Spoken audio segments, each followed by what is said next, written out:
anyone who's lost a child. You either sink or you rise. Find something new inside yourself. Those are the only two alternatives. Well, I got nothing against Marcus Phoenix, but in a fair and just world, Capcom would be collecting royalties from him for the next century. The third-person shooter, specifically the over-the-shoulder variety, has had a meteoric rise to prominence this generation, but it's a rise that can be traced directly back to the end of last generation and a rural village somewhere in Europe.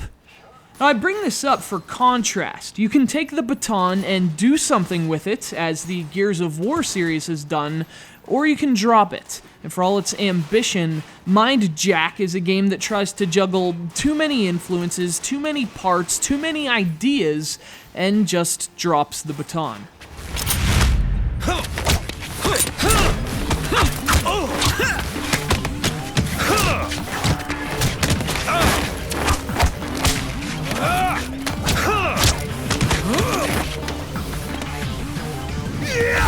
Mindjack is in this perpetual and haphazard rush to be clever. It tries to do so much interesting stuff for the sake of doing interesting stuff that it forgets to polish the core mechanics. You know, the boring components of a cover and shoot game, like the covering and shooting. Mindjack has gotten a lot of negative reviews, but you could basically summarize them in the terms of a third-grade science project. This game shoots for the stars with a cardboard rocket ship.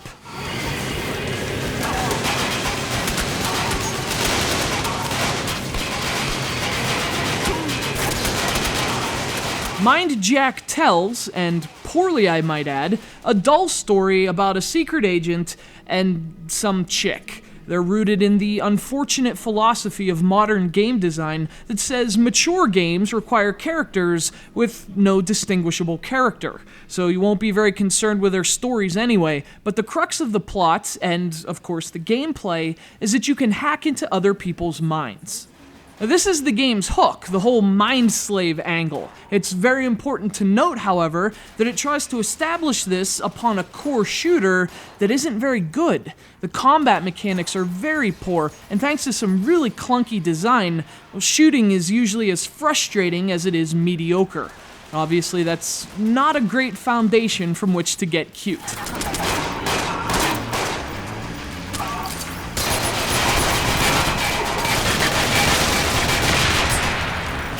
But Mindjack presses on with its namesake ability. You can wound enemies and even sentry robots and basically hack them to fight on your side. So BioShock, right?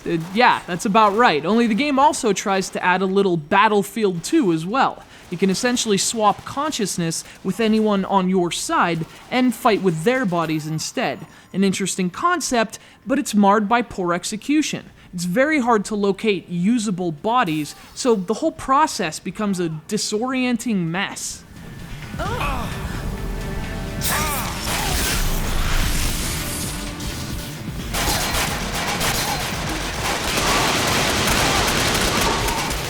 And disorienting is actually an apt description of Mindjack at large. The enemies all look identical, the environments never evolve. There's a serious case of PN3 syndrome here, as GameCube owners can attest. You never have a feeling of achievement or progression because you never really feel like you're progressing. You're just shooting in catatonic state.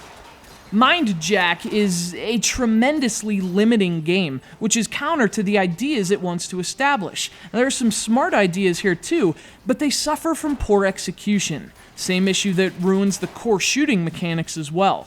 With a little more care, a game like this could have been interesting, but Mindjack doesn't care, and neither should you. I didn't get your name.